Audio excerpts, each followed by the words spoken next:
Robert Donachie, White House reporter with the Washington Examiner, joins us now with more on the election. Robert, thanks for joining us. Thanks for having me. As you are monitoring the election across the nation, what are voters' biggest concerns? So the biggest concerns for Republican voters are immigration and the economy.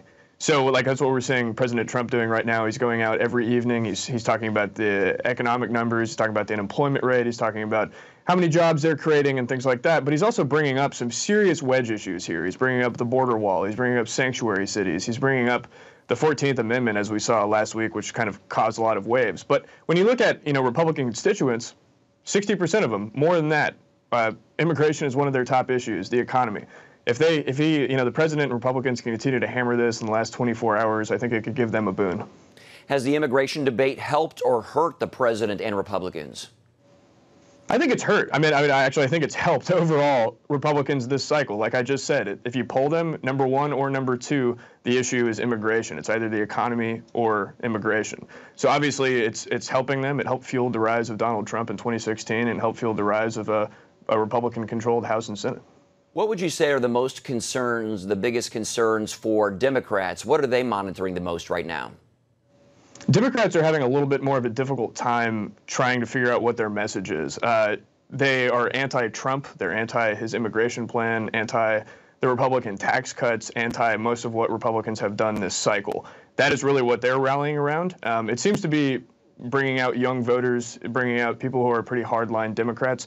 In terms of their messaging, they're just mostly the party of anti-Trump. The issues that they care about more, I think, are just taking control of the House and trying to impeach the president if they do take control of the House. And that brings up my next question. How likely is it that Republicans will lose the House, and how will that change the political landscape over the next 2 years if that would happen?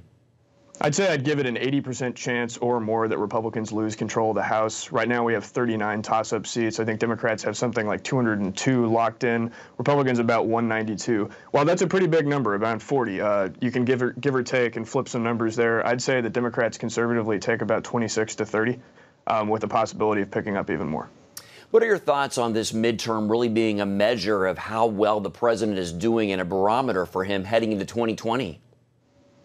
Yeah, so that's a big question. The president said today on a call with reporters and actually Americans who could dial in that this is a referendum on his presidency. At least that's what the media wants it to make it out to be. Typically, midterms are, especially in the first year of our first 2 years of a presidency. I'd say that the president is trying his best out there on the trail to make sure that Republicans maintain a House and the Senate. Voters are going to make out whatever they feel is this a referendum or is it not. Typically, it will be, and I think we'll see how it plays out in less than 24 hours. Okay, Robert Donachie with the Washington Examiner. Thanks for your analysis. Thanks for having me.